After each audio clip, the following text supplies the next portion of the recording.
How are we going, fitness professionals, fitness participants, newcomers, and even maybe some gym junkies? Hey, welcome. We're going to be talking about programming today and looking at how to construct a program which is scientifically based, it's effective, efficient, and most importantly, that is safe. Now, being an avid lover of strength training since I was 17 years of age, back in those days I used to go to the gym 5 days a week for 2 hours a day and pump iron, do lots of exercises, lots of sets, lots of things to my body. And yes, I got results because I was young, I was fresh, I was healthy, I didn't have any injuries, I was full of testosterone, and yes, I got results. But being a lot wiser now, looking at what I did back then, I realised I didn't have to do anywhere near as much as I did back then to get the same results. The only thing that happened back then, I got the results, but I now have to live with lots of degenerative diseases and conditions that I inflicted on my body when I was younger by overtraining, doing too much, doing exercises that were unsafe. So today is about constructing a program for you that's going to give you all the benefits of strength training. And we already know the benefits now coming through in the research. There's like a smorgasbord of benefits. Apart from the obvious where strength training makes you stronger and increases muscle size, but also increases bone mineral density, fights against osteoporosis, improves joint stability, therefore fights against arthritis, it prevents injuries, it increases your metabolism, it helps your body burn off more fat, it's there for great quality of life, it helps against depression, it's there to stabilise your blood sugar levels, so it's great to fight off diabetes, it's good for people with coronary heart disease. So yeah, there are a wide range of benefits from strength training, and I'm going to go into those more in detail in some other sessions. But today I want to look at how can you get all those benefits from a strength training program that doesn't consume your life as it did mine when I was younger. It was interesting, I've been emailing with a colleague of mine over the United States. He's a doctor over there, and he was sharing with me, and he's also a Taekwondo competitor as I am. He's a second dan black belt, and he was saying how, we're talking about training methods, and he's 55 years of age, and he says, I strength train once a week for half hour, and I get fantastic benefits. It allows me to do my Taekwondo, have a fantastic life, keep fit and healthy. He says, on the other hand, my son, who's 17, he thinks what I do is crazy, because he wants to go to the gym 5 days a week, 2 hours a day, because he's of the belief that the more is better type principle. And a lot of people are that way, and that's fine. More is not, as you know, always better. You want to look at what is the right amount that's going to give you the right benefit without any side effects. For example, I could say, look, I've got a headache, is taking more Panadol better? Well, maybe I should take 1 Panadol, maybe 2 at the most. But if I start doing more than 2 or 3 or 4 or 5 or 6, then yes, it will get rid of the headache, but it could possibly have some adverse side effects, if not now down the track. So in strength training, more is not always better, because that could lead to overtraining, diminishing returns, decrease in performance, and eventually possibly injury. And again, I'm going to go more in detail in those in other sessions. But the great thing with strength training is now no longer, say, advisors will do strength training. In my opinion, and many other medical-based opinions, is that it is now essential to do strength training, because we know that your muscle would degenerate over time. It's called the aging process. Now, Tufts University looked at the 10 biomarkers that are contributing to the aging process, and the top 2 of the 10 was loss of strength and loss of muscle size. And then they've also got loss of bone mineral density and loss of cardiovascular fitness and change in blood lipid profiles and all sorts of stuff. But the 2 number 1 that contribute to the aging process is loss of strength and loss of muscle size. So it is now essential to fight against the aging process, to maintain the engine under the bonnet. And the engine under the bonnet is the muscles. A lot of people with age, they go through their 20s and 30s and 40s and 50s, their engine size starts as a jet engine by 20, goes down to a V8 by 30, it's down to a 6-cylinder by 40, by 50 it's down to a little 4-cylinder Hyundai Sprint, and by the time they get to 60 it's down to a little lawnmower going, and their quality of life diminishes with that, because they don't have the strength to have an active physical life, and their metabolic rate's coming down, therefore they're still eating the same amount of food and they actually get fatter. Their muscle shrinks, their fat increases, and you know what that ends. It ends where most people are today, unfortunately. So yes, there's lots of things you can do to counter that, and one of the most important in my mind is strength training, because that tunes up the engine, keeps the engine size so you can keep revving around in the streets of your life, keeping active and having a great quality of life. But the number one reason why people don't do strength training, apart from not knowing the benefits, is they think it takes too long, it's too hard, it's too time consuming, I don't have time. And they use that as an excuse. And sometimes you could say that's valid, because yes, if you're saying go to the gym 5 days a week for 2 hours a session, who's going to do that for the rest of their life? I mean, I did that when I was 17, 18, 19, 21, 22. By 22, I'm owning a business, and then you get a family, then you get kids and a mortgage and a career and all sorts of stuff happen in your life, and you find that is no longer a priority. When you're not 17, the size of your bicep is a priority, because that's the curls gets the girls, right? But as you get later in life, that becomes not a priority, even though we know it should be, because that's your health. Even though people chase their wealth to compromise their health, later on in life they're going to have to spend their wealth to reclaim their health. So let's have a look at a training principle where you can get strength training which will wedge into your life. Don't try to wedge your life into your strength training program. Wedge the strength training program into your life. Now, let's have a look at some of the basic principles of constructing a program. Now, you've got your cardiovascular and your high intensity or interval type training. We've already talked about that in other sessions. Today's about constructing a strength training program that's going to look after all your muscles, all your tendons, all your joints and all your bones. And that's going to keep you healthy, and that's going to keep the machine performing without injuring it. Because we know if we do too much strength training or too much of anything, we're going to start to have detrimental effects, and that's not what I want for you. And I've inflicted that on myself, being a very emotional trainer in my youth, but now I've been more logical, using science, anatomy, physiology, biomechanics and physics as my guiding post to help me design a program that's going to work for you. Now, I've used these principles not just for me and all the many clients that I've trained over my decades of being a personal trainer and fitness professional, but I've also used this on the elite, from elite bodybuilders to elite athletes, Olympic gold medalists, and even myself. This is the way I train now, and I've won 6 World Taekwondo Championships using a strength training program that only takes me anywhere between 5 to 10 minutes once a week. I was talking to my master today. I've just done a training session, and he's saying, so how much are you saying you should train? I said, not very much. Well, how long do you brush your teeth for? Not very long, but brush it well, and you won't have to be brushing all day. Just brush once in a half day or twice a day should be enough.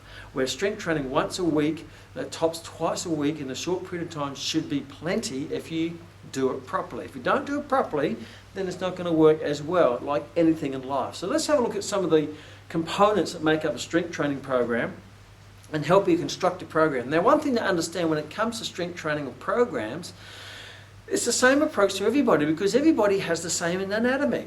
You know, what anatomy do you have? What muscles or joints or tendons or energy systems or substrates of energy do you use or have that everyone else doesn't have, or elite athlete doesn't have, or a bodybuilder? Everyone's the same. Everyone's got a bicep that has the same origin, the insertions and the actions. So when it comes to this program, the program is going to be pretty much the same. There may be slight variations in the program if you have a particular injury or you're training for a slightly specific goal, but overall the core is pretty much the same. So let's have a look now at, first of all, how often should I strength train? How often, if I train the body or the muscle, how often should I strength train? Now, a lot of people will say, well, I need to strength train 4 or 5 times a week. Well, first of all, even if that was true, but it's not, people are not going to commit that amount of time consistently to a program and commit to that for the rest of life. Because unless you commit to the rest of your life, then what's the point of it? I'm not going to say, look, I'm going to brush my teeth for the next 8 weeks, and after that, I won't have time. But the next 8 weeks, I'm going to have clean teeth. Now, I'm going to brush my teeth for the rest of my life. I'm going to look after my heart and my vascular system for the rest of my life. I'm going to look after my blood pressure for the rest of my life. I'm going to look after my muscles, my bones, my joints, my ligaments for the rest of my life. So therefore, I'm committing to look after my body for the rest of my life, because I want to enhance my quality of life as I get wiser, not deteriorate my quality of life as I get wiser. It's no use being wise if you've got a body that doesn't work. You're no use having a fantastic driver if the car doesn't work. You're not going anywhere. This is the car that's going to take you through the rest of your life. So let's have a look at how often should you tune up the engine or train the engine to make sure the engine's functioning so you can have a fantastic life. Well, that depends on obviously how much time you have available, which a lot of people don't have a lot of time available because they've got busy lives. People live time-starved lives. But from a physiological point of view, you should strength train your muscles after your muscles are recovered from the previous strength training session. So you don't want to do prematurely training before your muscles have recovered. So you want, if you look at it very simplistically, and we'll go through in detail, if your performance from my muscles there, and I train them here, my performance will go down, and then my body will recover, and then it will what we call overcompensate. Means it will get stronger after the strength training session, but that doesn't happen during the session, it happens after the session. The body will have to, it will fatigue, it will recover, regenerate, and then it will eventually overcompensate. Means its performance will be higher than it was before. Then you train again, it goes down, back up, and it'll be higher again. So the whole purpose of strength training is you train when your body has fully recovered and overcompensated from the previous time. Now the time for that to happen can take anywhere between 3 to 7, even up to 10 days. So if you create a quality stimulus, which is the weight or that you're lifting or the overload that you're lifting, what it does, it puts the stress on the body, tension on the muscles, causing what we call a bit of microscopic tearing in the muscle tissues, and then the body will go through this regeneration type process. That can take up to 7 days, 10 days, and even if you train really hard, even longer. So the harder you train, the heavier load you use, the more progressive overload you use, the greater recovery that you require. So when you're looking at this, when it comes to training a muscle, you want to be training it at minimal, maybe once every 1 to 2 weeks. Now, I myself right now, I'm happy with my level of strength for my sport at a world level. Therefore, I strength train about once every 2 weeks. And that fits in well with me because I've got so many other things in my life. And I'm not getting weak, I'm still getting stronger. So I would recommend for the general population anywhere between once a week to twice a week. Now if you can't have time to consistently do twice, just commit once a week and train all your muscles in that training session. Now some bodybuilders want to split the body up. I'll train my upper body today and do my lower body the next day, and the next day after that I'll do my arms. Well, that doesn't make sense to me. If I'm going to clean my teeth, I'm going to clean all my teeth. I'm not going to say, well, today I'm going to clean this half of the top teeth, and tomorrow I'm going to clean that half of the top teeth, and then I'm going to clean. I don't break my teeth up because they all work together. My body works as a whole. Everything is activated by what we call the central nervous system, the brain, the spinal cord. So everything's activated from the central nervous system. This is what people call the core. So all these muscles here is the base of whether I'm doing upper body or lower body. So whether I'm doing upper or lower, it's all activated from the nervous system. It all stimulates your response in what we call the hormonal or the endocrine system. No matter whether I'm working upper or lower, you still get the same response in the hormonal system, releasing of testosterone, your human growth hormone.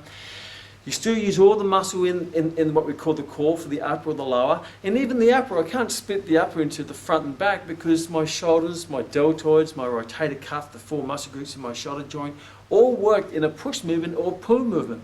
My arms work in a push and a pull. So it's very, it doesn't make any sense to split it up. And I understand the elite people do that, and they're professional bodybuilders, they're taking lots of additives in their diet. And if that's what they want to do, then that's fine. But you don't have to do that because it makes no anatomical or physiological sense to split the body up. Because the body needs recovery, not just the muscles, but also the nervous system and the endocrine system. So if I've trained my whole body, I need a rest. If I've just done my legs, I still need a rest in my central nervous system and my hormonal system. So from a training point of view, let's get a program that you can go and commit to, and you only have to do it once a week. And I've trained elite bodybuilders doing this, I've trained Olympic gold medalists doing this, and I've trained the general population doing this. So it doesn't matter who you are because we're all human and we all have basically the same anatomy. The only difference is the weight that you're lifting and how much effort you put in the performance that you execute. But the exercise is the same because the anatomy is the same. So from a training point of view, once a week is plenty. That's going to give you all the benefits from muscle, tendon, joint, ligament, stability, bone, all those great benefits we talked about. Yeah, I guess what I'm saying is you don't have to take Panadol 3, you only need to take it 1. So don't overdo it, because it's unlikely you're going to stick to it, and if you do overdo it, you could get adverse side effects such as injury, overtraining, diminishing returns, and you just get a bit bored of it as well. So let's have a look at training, 1 to 2 sessions a week to allow the full body to recover. Not just the bicep or the pecs, because they all work together and they're all activated from the central nervous system, and they both will stimulate hormonal response in the endocrine system and release of hormones such as testosterone and human growth hormone and catecholamines, adrenaline and noradrenaline. So therefore they're not disconnected, they all work together. Train the body as a functional whole, not as separate parts. I work this part today and that part tomorrow. It takes a lot of time, it's time consuming, and it doesn't give you any better results. If anything, it's harder to stick to, and you'll probably quit and give up anyway. Let's have a look at exercise selection. So I'm going to make it really simple for you. There's 3 basic movement patterns you want to include in your program. The first movement pattern is a compound push movement. So any movement that involves a pushing movement, compound meaning all your joints are working together. So obviously that's going to be a bench press, a push-up, dips, an incline bench press, dumbbell bench press, because that movement is going to work all the muscles are involved in these planes of movement. And you're going to be working your pectoralis major and your deltoids and your coracobrachialis, and you'll work your triceps, and you're going to be working a part of your biceps, because your bicep goes across the shoulder joint, so your bicep works in pushing movements. You're going to be working your core at the same time. You're going to be working your central nervous system, the hormonal system. So you'll be working everything in those pushing movements. Also, so you want to include at least one of them. Then you want to include a pulling movement. So these are like hunter-gatherer. Hunter-gatherer, the pushing movements were spearing, throwing rocks, wrestling, and then when we do spear our game, we pull our buffalo back home, so we pull it back home, and so we've got to work our pulling muscles or our pulling movements. So that could be chin-ups, or seated rows, or dumbbell rows, or bent over rows, or one-arm rows, because that's going to work, again, it's going to work your hormonal system, your central nervous system, but it also work more your back muscles, your latissimus dorsi, your rhomboids, your teres majors, but it will also double dip and train your same muscles that you worked in your push movements, such as your deltoids and your tricep, because your tricep is a biarticulate muscle that goes across the shoulder joint, and it works in shoulder extension as well as it does in other movements. And not to mention that all these movements work all those deeper muscles in your shoulder joint that keep the head of the humerus into the glenoid cavity. So it keeps your glenohumeral joint stable, which is your rotator cuff muscles. And there's 4 of those, as you will probably already know, and we'll talk more about this in another session. So those deeper muscles, the rotator cuff, your supraspinalis, your infraspinalis, your teres minor, and your subscapularis, they're very much involved in shoulder integrity, and they're the ones that would tend to get injured if you train too much, or you train with poor technique or poor exercise selection. So push, pull, there's 2 exercises. If you do push and pull, you've worked every muscle in your upper body. If you do a bench press and a seated row, you train every muscle group in your upper body, because they all work together in a compound functional way. You don't have to go, well, I need to do bicep curls, because when you do a row, what muscle fatigues first, your bicep or your lats? Well, the smaller muscle group always fatigues first. So that's what we call the limiting link, or the limiting factor, which is the small muscle. So when you do a row, your bicep fatigues before your lats. Your lats will get a workout, but your bicep gets a real good workout. So that doesn't mean you have to now go and do bicep curls, because all you're doing is overtraining the bicep muscle by doing an extra exercise. And not only is it an extra exercise, it's an isolated dysfunctional exercise that actually causes shearing forces across your elbow joint.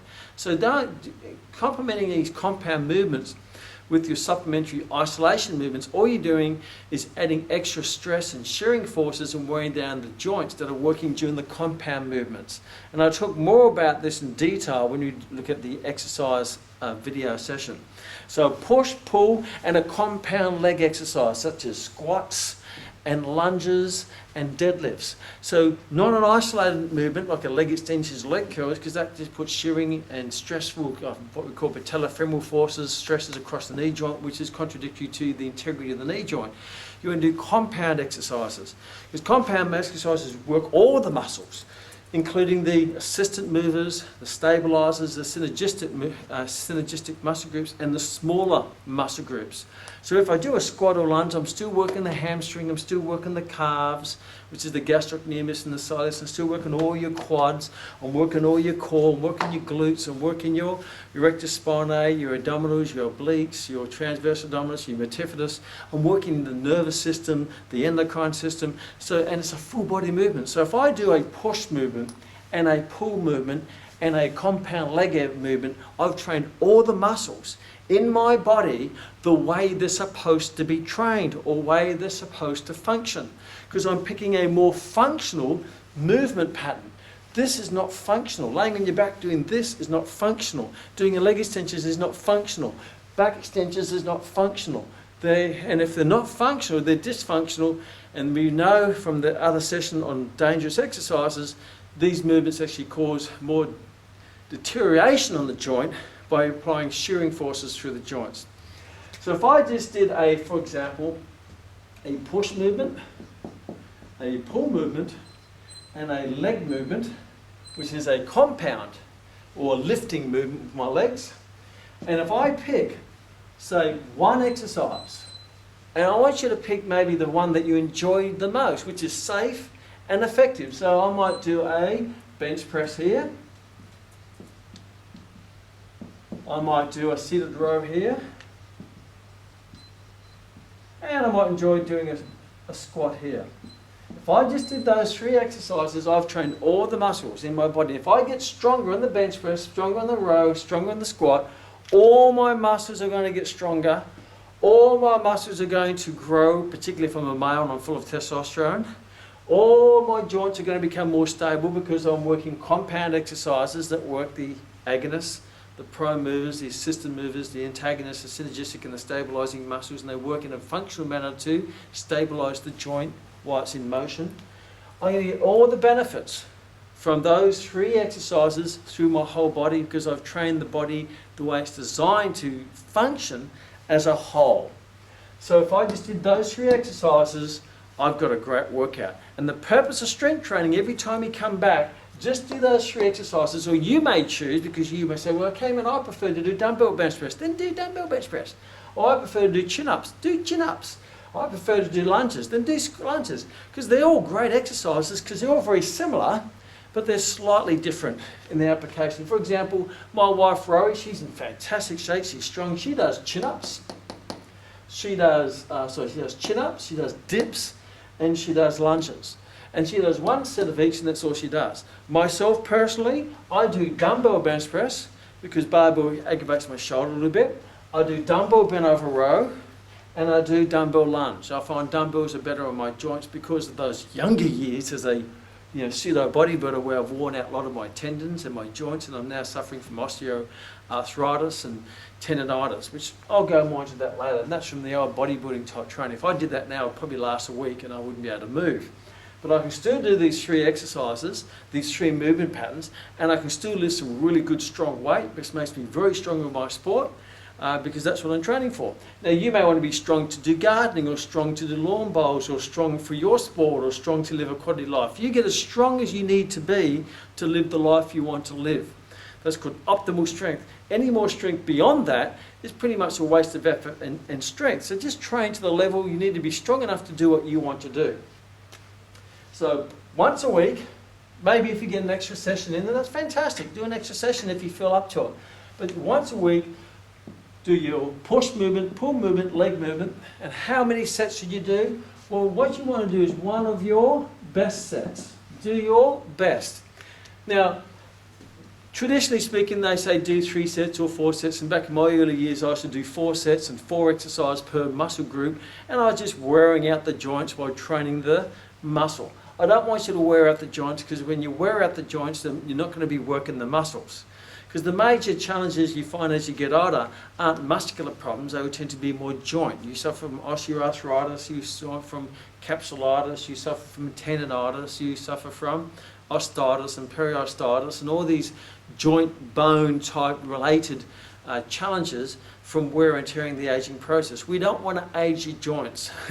We want to keep them stable, so you want to train your muscles while protecting your joints. And I'll talk more about this in some other sessions. So what I want you to do is focus on getting your best. Now you may want to do maybe a preparation set or warm-up set at 50% effort, and then pick your best weight, all right, and just do one good set. Do the best set you can do. If you've done your personal best or match your personal best on that set, then that's it. Game over. Move on to the next exercise. Don't try to repeat the set, because all you're doing is you're doing what you've already done. Research now shows whether you do 1 set, 2 sets, 5 sets, it doesn't make any difference. The vast body of research shows it makes no difference. The most important thing is not how many sets you do, but what you put into the set. So if you do a really good set and your best set, and I can't beat that again for my next set, then move on. Maybe if you feel that you could do better for the next set, then do another set. But if you can't do better, then don't do another set. And if you can do better, I'd say, what did you do in that set? Why didn't you just go a bit harder and go put more focus in?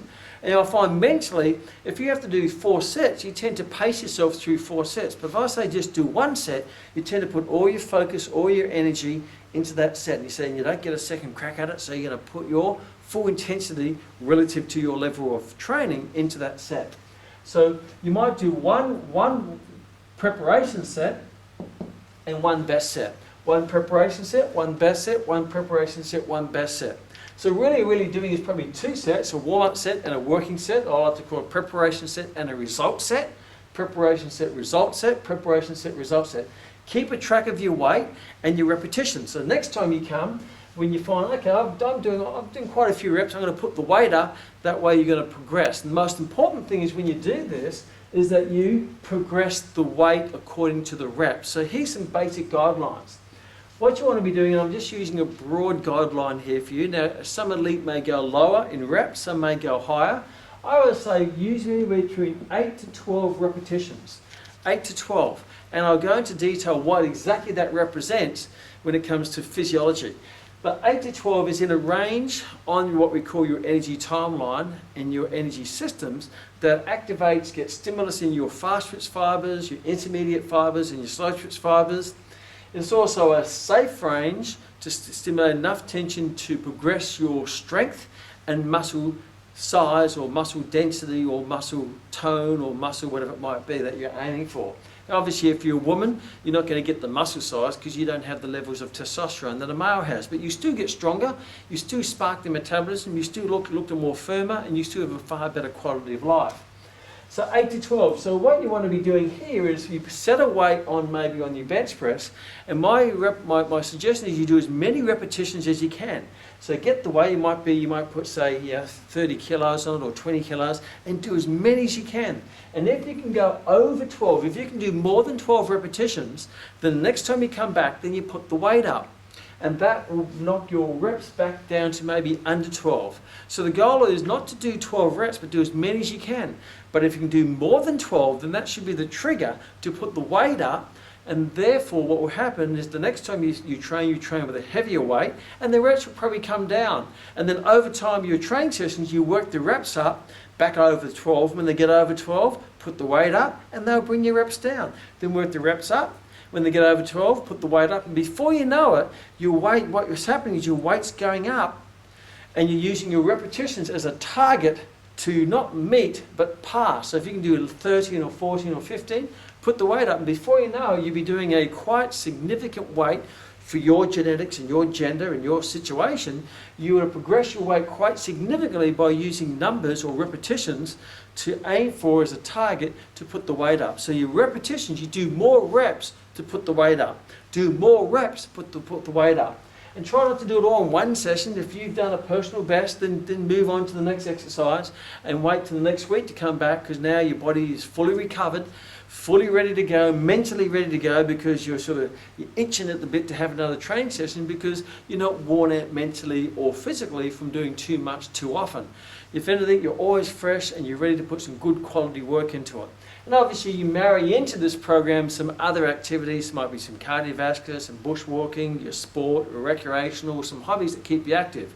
But you only need to brush your teeth, once, twice a day. Same with this, you only need to do strength training to look after all your bones and all your muscles and all your ligaments and all your joints with one good compound-based, 3 exercise-based program. Now, if you really love training, once you've done your 3 favourites, you could, if you want to do, and some do, is they come back, they go through these 3, then they do another exercise for this. So they might do bench press, sit a row, squat or bench press, chin-ups, and lunges. So they may go up to 6 exercises if you've got the time and if you've got the desire. My only query would be is if you've got the energy to do more exercises and more sets, it probably questions how much effort did you put into the first exercise. It means if you're already committed to doing another exercise, you may, how can you say, pace yourself in that. So I don't like pacing, I like to quality over quantity. So to wrap all this up for you and understanding this program, it suits everybody because everybody has the same anatomy. I could do this program, you can do this program. Now I may choose to do dumbbells because I prefer dumbbells, or I might find dumbbells might be a little bit more, how can I say, less stressful on my joints. And I'll go into that in other training sessions. So let's wrap this up. Strength training, to get all those magnificent benefits, you only need to do 1 to 2 sessions a week. Me, I do 1 session every 2 weeks because I'm happy with my level of strength. And when you get to that level of strength, I don't have to do it as often. I can just maintain it with once every 2 weeks. Sometimes I do it once a week, but most of the times it's only once every 2 weeks. But you make that decision. But don't leave it any more than once in 2 weeks, because once in 2 weeks is still going to give you some good results and good progress. Once a week it fits into your schedule, your weekly schedule. So the good thing about once a week is, hey, it's Tuesday at 6:30. Tuesday 6:30. So you can really turn it into a habit. As you make a habit of brushing your teeth and habit to do all the important things in your life, you want to make this a habit. That day, that time is my day to look after my bones, my ligaments and my muscles and my tendons and my metabolism and my engine. That's the day I tune up the engine. So 1 to 2 sessions a week. Do at least 1 push, 1 pull, 1 leg exercise. Compound nature, more functional based. Don't worry about the isolation stuff. All you're doing is specifically wearing and tearing joints.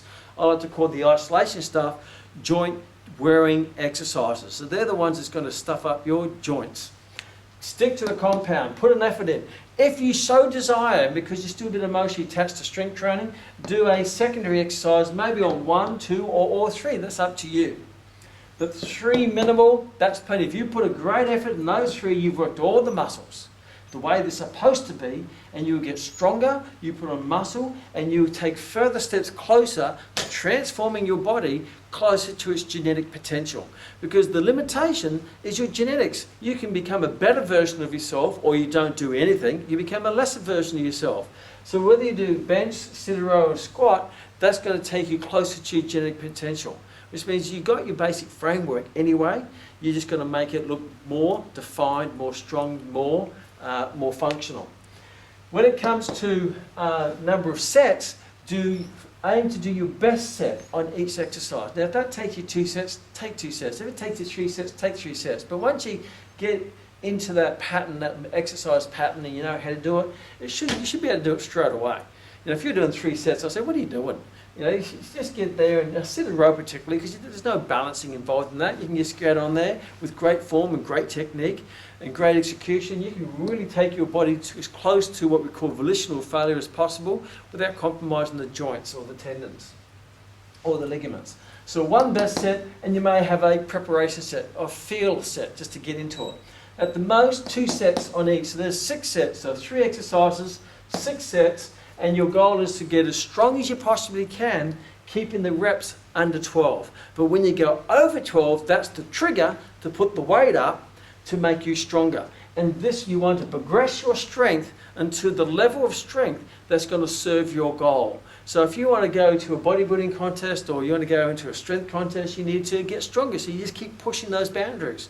For me, myself, I am the level of strength that I need to be to compete at the world stage in Taekwondo. So I don't need to be any stronger. I don't have to be the world strength champion to win the world Taekwondo championships, or whatever your sport might be. And we'll talk more about that in the sports conditioning part.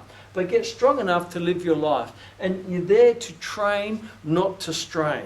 And obviously, before you do this, make sure you get the guidance of a fitness professional who's on the same page as you, because there are fitness professionals who use different approaches, that is have the same philosophy how you want to train, and make sure it's all done with great form, great technique. Make sure you get obviously a health check. Make sure you don't have any injuries. Make sure everything's all sorted. Get a doctor's clearance and all those great things that you have to do anyway, and put everything you got into everything you do. But you don't have to do a lot. You just have to do it consistently every week, and that will look after all your muscles. You know, how much time do we spend on looking after your teeth? You brush twice a day, yeah, for 2 minutes each brush, so that's four minutes a day, 7 days a week, that's 28 minutes a week you spend on about 1% of your body, which is your teeth. Now, for less than 28 minutes once a week, you can look after all the bones that are attached to your teeth. You can look after all your skeletal system. You can look after all your muscular system. You can look after all your joints, all your ligaments, for as little as one good quality strength training session each week. And this here would take you no more than, say, 10 to 15 minutes if you do it. Now, we also teach with my trainers that I train, my personal trainers, that we add a lot of customer service and guidance and that in there as well, which takes it up to around about a half hour. But if you just did the core part of the program, it would take you no more than 10 minutes to look after this magnificent body, your magnificent body, that's going to be your vehicle, that's going to take you down your life, your highway of life, to have a magnificent life without breaking down, without getting overloaded, without completely ending up in the dump truck or the dump yard. Look after yourself. Don't use time. I don't have time not to look after your body, because there's no longer an excuse that I don't have time, because it is once a week you can look after all your muscles, all your joints, all your bones. How good is that? And complement that with a bit of cardiovascular activity, which we'll talk about later on, and then you're going to get the best of both. It's called being effective, being efficient, and being safe.